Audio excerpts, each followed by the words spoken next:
Dumating na po ang bagong Pilipinas.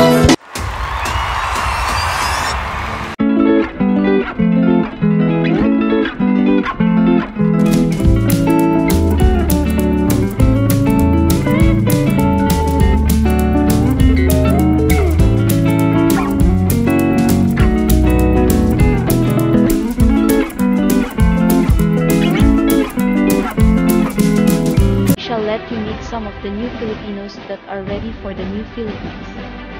They were once former communist rebels who went back to the open arms of the government. Let us find out what they went through, what made them change their minds and hearts, and what their condition is today. This is their story.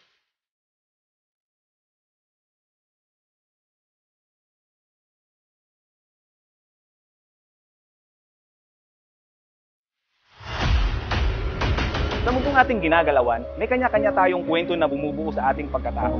Bawat isa sa atin may mga pagsubok na pinagdadaanan. Sa pamilya, sa komunidad, maging sa ating sarili.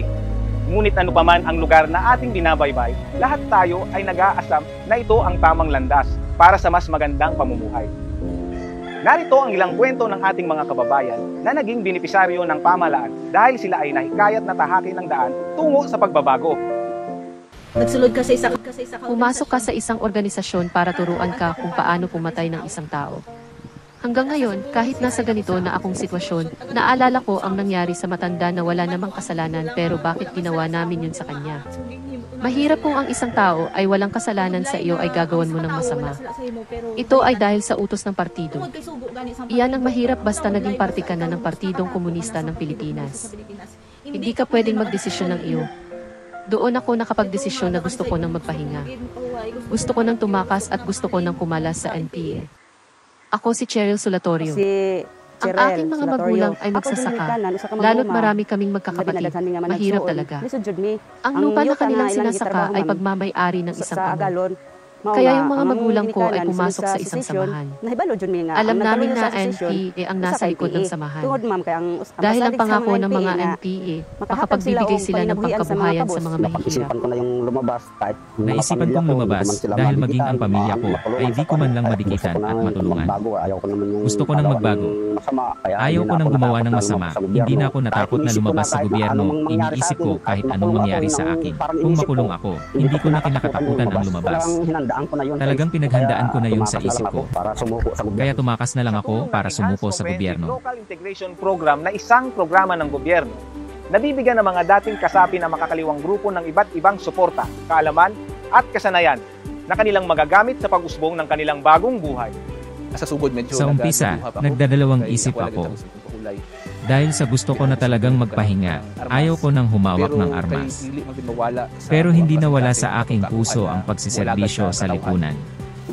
Noong nakapasok na ako sa army, naging tulay ito na kahit anumang mangyari, na ipagpatuloy ko ang paglilingkod sa bayan. Sa mga nahitabo, napadayon na ako ang pangandoy ng mag-alagad sa katawhan, sa kaning pamaagi. Ano man ang aking nagawa nung nakaraan sa aming bayan, kung anong nagawa ko, at sinuklian pa rin ako ng magandang biyaya sa ating mahal na Panginoon. Dati, we are treating the government as our best enemy talaga. But it is contrast with sa government na sa ngayon is they are counting as friends. Isang ano talaga yan, ma'am? Laparo ba, no? Sa amin na kinukontra mo kami, tapos ngayon yung government ay naglalaan ng wide open arms. So, na-address yung mga issues and natulungan talaga, ma'am, yung healing ng different individuals. Naghari pa din sa puso ko, ma'am, is yung community ba na iniwan ko. Yun nga yung ano, ma'am, yung battle cry ko talaga, ma'am, na kahit saan man ako dadalhin ni government, kailangan ko ding isali yung ano, ma'am, yung mga community kasi para bang I am putting myself and rendering my wholesome talaga, ma'am, para dun sa kanila. Ngayon po is maayos na po na meron pong maayos na tirahan. Tapos nabibigay ko na po yung pangangailangan ng mga parents ko. Tapos ngayon po bago lang po nakapagtapos yung asawa ko. Medyo masasabi po natin na secured na po yung future ko. Pasalamat ako dahil nandito ako sa ngayon. Nabigyan ako ng trabaho. Napaaral ko ang mga anak ko, nagkaroon kami ng sariling bahay. Malaki ang aking pasasalamat sa kanila dahil sa walang kumpay na tulong at pagsisikap para makabuti ang aking kalagayan at maging sa aking kabuhayan. Kasukan po, ang sustain nga pang kabuhayan. Ang Ang matagumpay na pagpapatuloy ng pamahalaan sa programang ito ay nagsasabi na gaano man kasalimuot ang ating pinagdadaanan, hanggat may pamahalaang nagmamalasakit, makikita pa rin natin ang puwang para sa pagbabago. Ang mas pinabuting tao ay ang dahilan ng mas pinaunlad na bansa. Mga nagbagong Pilipino para sa bagong Pilipinas. Ano po ang masasabi niyo sa inyong napanood? Di po ba napakaganda ng ating kinabukasan, lalo ng ating mga anak, kung lahat tayong mga Pilipino ay magbubuklod-buklod, magtutulungan para sa isang bagong Pilipinas? Splat Communications. Please subscribe, follow, like, comment, and share.